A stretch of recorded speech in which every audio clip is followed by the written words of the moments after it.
Hello, let's dive straight in with a kit I've been keen to look at, Airfix's 1/48 scale Avro Anson. Not the sexiest of World War II aircraft, the Anson was originally designed for maritime reconnaissance. But it spent much of its wartime career as a trainer. More than 11,000 were produced. This is only the second 1/48 scale Anson in injection molded plastic after the classic airframe/special hobby kit. And it is a tour de force with subtle stretched fabric effects on the major airframe parts, including the belly, in one-piece lower half of the horizontal stabilizers. The elevators, rudder, and ailerons are separate. The Anson has a lot of glass, and the kit gives plenty to see inside, including the floor, frames, sides, seats and bulkheads, controls, instrument panel, and radios. The engines have two-part cylinder banks with separate reduction gear housings, intake manifolds, and exhaust. The distinctive cowls come in three parts, with separate parts for the cylinder head fairings. Unused cowls point at other versions on the horizon. Detailed gear bays in the nacelles support the landing legs and wheels. The clear parts have well-defined frames, optional windshields, and strips of side windows are given. Cartograph decals supply markings for three Ansons: a Royal Air Force No. 500 Squadron aircraft that shot down two Bf-109Es over the English Channel on June 1, 1940, a Royal Australian Air Force plane in a neat trial camouflage from 1943, and a Royal Canadian Air Force trainer on Prince Edward Island in 1941. Options, details, and good engineering make this kit look like a winner in the box. And it's got Australian markings. In 1966, AMT released a 1/25 scale 66 Ford Mustang Fastback, but that tooling was lost at some point in time. Now the company has added new parts to its existing 66 hardtop to bring back that kit. Detail on the new Fastback body is crisp, especially around the side and front. Also new is the hood, rear pan, quarter vent louvers, the interior tub, grille, headlight bezels, and rear bumper. New stock or custom mag wheels are also provided, along with pad-printed red line or Firestone wide oval tires. The balance of the kit is shared with the hardtop, including the engine that can be built stock or with twin 4-barrel carbs for custom, racing, or drag, underside, stock or racing seats, dash, and more. Clear parts cover the windshield and backlight, headlights, and taillights. Decals provide badging and stripes for the body and rocker panels, several license plates, dials for the instrument cluster, and markings for two racing teams with contingencies. Fastback Mustangs look awesome, and it's great that AMT is bringing this kit back to market after more than 50 years. Next, a new, if small, kit of an interesting subject, a 1/350th scale German Kriegsfischkutter. These multi-purpose vessels were based on fishing boats and an efficient option for the Kriegsmarine. They were used for patrol, escort, minesweeping, anti-submarine, and training. In 1/350th scale, this model is about 2 inches long. The hull is split along the waterline, providing display options. The single-piece deck includes engraved planking and molded fixtures such as depth charges and paravanes. The bridge builds from several parts, and there are plastic railings for the anti-aircraft gun platforms. No decals are provided, but the instructions show two marking options, both in 1944, one in two-color camo. This is a neat subject that would look good in a diorama with other ships. While we're looking at ICM kits, here's the company's latest version of the Sally, the 1/72nd scale Key 21-1A. We looked at the initial Key 21-1B kit in a previous new product rundown video that you can see at the link in the description below. Many of the parts here are the same as that kit, with fine recessed panel lines, separate control surfaces, detailed engines and landing gear, and sharply molded clear parts. New in this version is the earlier tail without the Stinger machine gun, a slightly different rudder, horizontal stabilizers, and elevators. Well-printed decals provide markings for 4 aircraft: a very neatly camouflaged Sally from the 60th Sentai in China in early 1939, a 58th Sentai bomber in China in 1940, a similar-looking aircraft from the 14th Sentai in China in late 1941, and an aircraft from a training flight in 1942. ICM wasted no time in producing another version of its terrific Sally, and this looks just as good as the first. Finally, let's light up the episode with this new desk lamp from Redgrass Creative. The R9 Desk Lamp features 96 LEDs, all balanced at daylight white or a color temperature of 5000 K. The LEDs are placed in 2 arms that can be rotated to focus the light in different places, and they're dimmable depending on how much light you need. The light is very even and virtually shadow-free. The arm has 3 joints and the post mounts into the clamp, so the light can be positioned and repositioned as needed. I applied decals using the lamp and was extremely happy with the clarity and quality of the work light. So I really dig this thing, and I can see it becoming the main light source on my workbench. And if you're interested in getting one, support Redgrass's Kickstarter campaign in the link below. Look for reviews of the Anson, Mustang, and Kriegsfischkutter at FineScale.com. Where you can also find thousands of other kit reviews, show galleries, how-to articles, videos, and more. Including CombatHobbyStore.com, where you can find these Schiffer Legends of Warfare titles, as well as tools, gifts, and other cool books. We'll be back next week with more cool kits. See you then! FineScale Modeler Weekly is brought to you by Hobby Zone USA, your source for hobby storage solutions, hard-to-find hobby tools, and aftermarket modeling needs. Let's talk about cutters. Cutters are a subject near and dear to my heart. In front of me here, I have a selection of 4 different cutters. These 3 are from Northwest Shortline. They're in the Chopper series. We have the Chopper 1, we have the Chopper 2, and then we have the Chopper 3. And this one over here is from Green Stuff World. It is the miter cutter. Now, you will see that with the Northwest Shortline Chopper series, that it's sort of, they're all a variation on a theme, right? The original chopper, it's got a masonite, a hard masonite base, has a metal fence here, and then a simple lever that utilizes just a typical razor blade to go ahead and do the cutting, right? And you can see that the Chopper 3 is similar to the Chopper 1 in that it's all the same sort of pieces, but the big difference there is that you can cut longer strips on this tool.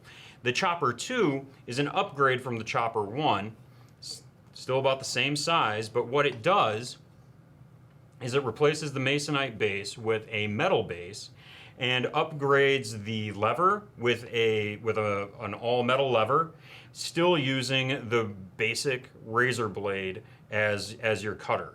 And then what you'll notice here in the center is they've inserted a self-healing mat. There's a reason for that, because over time, that razor blade is going to wear a bit through the cutting surface.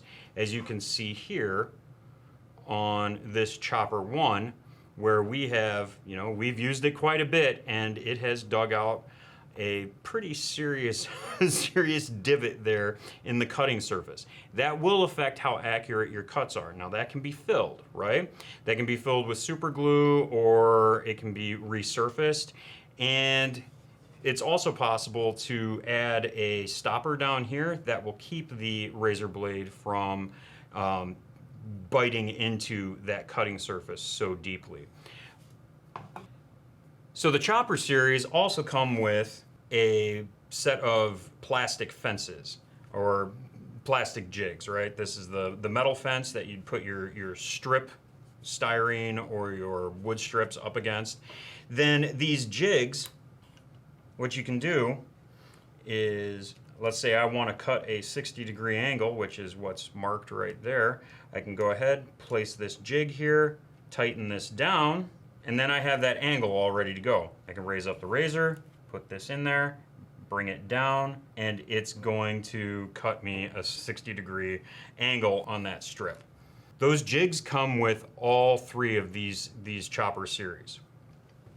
The Green Stuff World miter cutter is sort of a good combination of the Chopper 1 and the Chopper 2.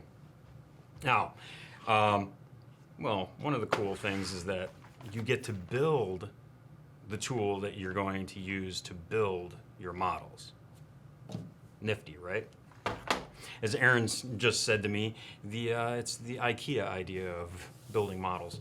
Anyway, what the miter cutter does is gives you a smaller base, but it also gives you fences that are actually movable rather than jigs that come along with the chopper series. So you can adjust these fences to get the right cut that you want, the right angle of cut. It has a very nice hefty lever, and what you'll see for the cutter, instead of the standard razor blade, you get more of what is the utility knife blade. So a little bit more expensive when you need to go and replace it, but nice, heavy, sharp blade. And that's something that I want to reiterate, is that you do not want to get your fingers near the blade. This is a finger guillotine, and you're not going to be happy, right, when this thing comes down on that. So please do be careful when using it. Otherwise here, you can see that for the cutting surface, not a self-healing mat, but a piece of plexiglass in there that already has a couple of grooves that are there, just both to help with alignment and to help with cutting. And that blade, by the way, that's a pretty hefty blade. So there should be, again, some deflection, but not a lot. What's left but to actually use it? So we're going to take a little strip here. Nothing super thick, but again, you can probably go up to 1/8 of an inch on your strip here, and you're going to be able to cut okay, right? Anything more than that, and then that deflection is going to get a lot more, and there's going to be more cleanup and more chances of you having a cut that isn't as square as you would like.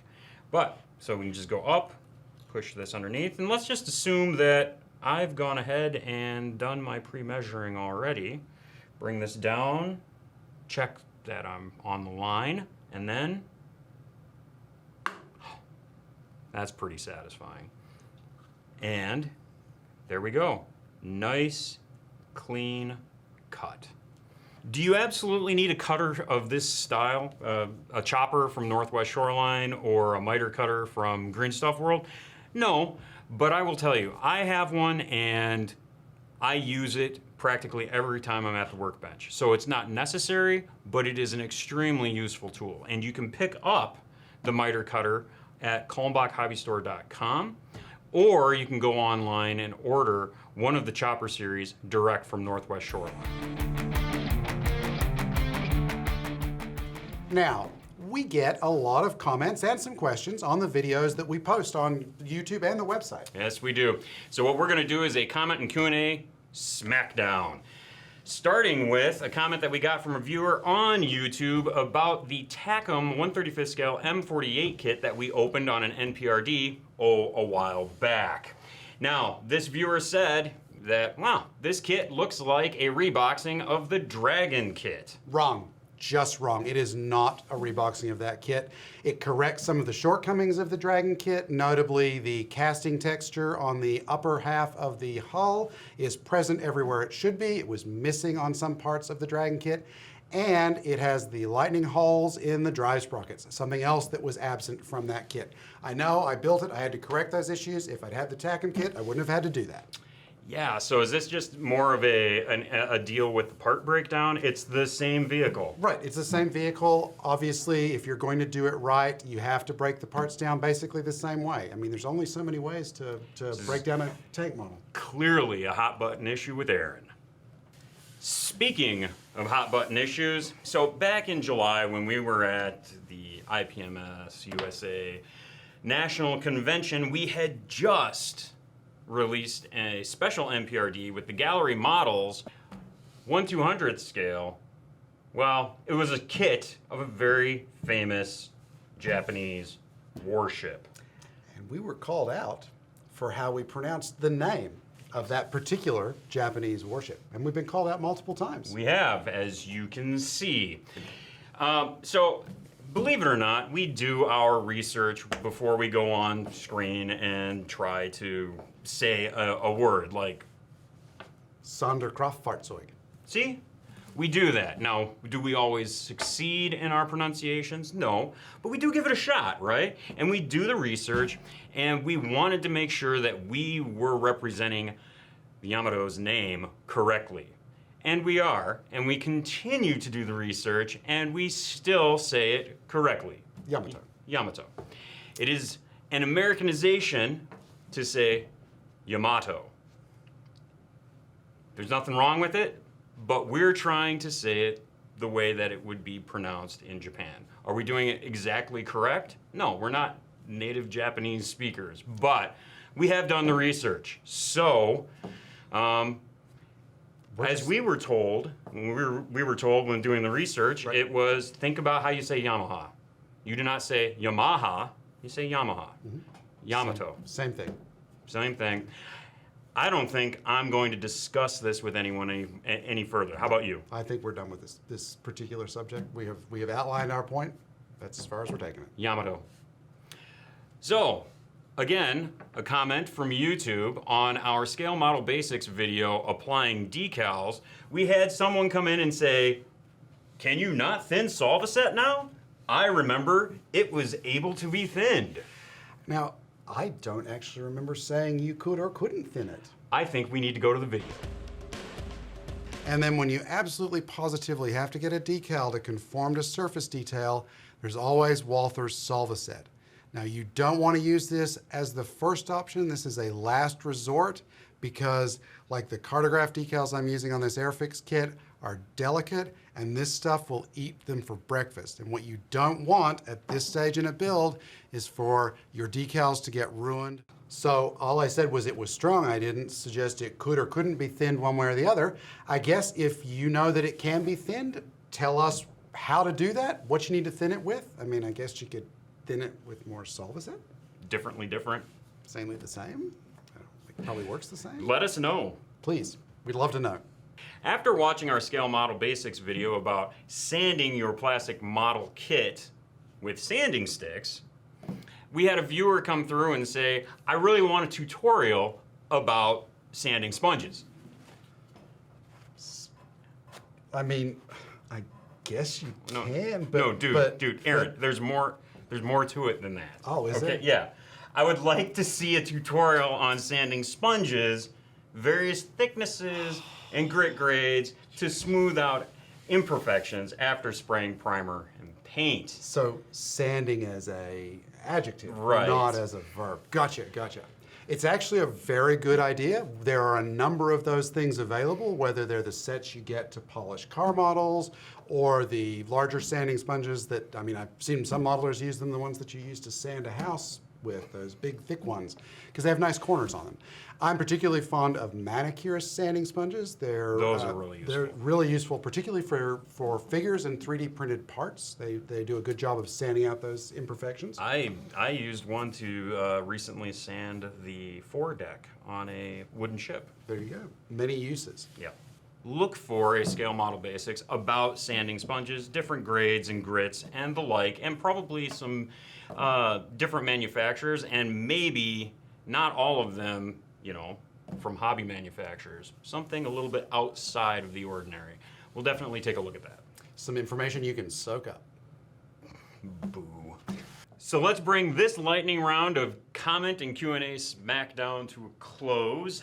Thanks to everyone who has commented recently, over the years, asked questions of us. Yep, we do appreciate it. Snark aside, we do actually really appreciate the comments and questions that we get, and we encourage you guys to keep sending them in. Especially when they're thoughtful. Those are the best kind. Those are the best kind. And we are only too happy to try and give you an answer as best we can. So thanks for watching, and we'll see you next week. I told you I was bringing the falsetto to this. I thought you were going to quack. No, my stress is fairly low today. I'm not going to quack. A 1/350. Oh, so close. Who writes this stuff? Early 1930. Sorry, I slowed down on that one. Uh-oh, we got to wind her back up again. She's slowing down. Oh no. What Are was you all that? ready for this? Da-da-da-da-da-da-da-da. Jock jams. Crap. Ah, crap. Crap. Sorry. Neat, right? Andrew and Darren, what is going on? Why are they... Will you take? Nah. They can suffer through that one. And that's the end of that. Bye.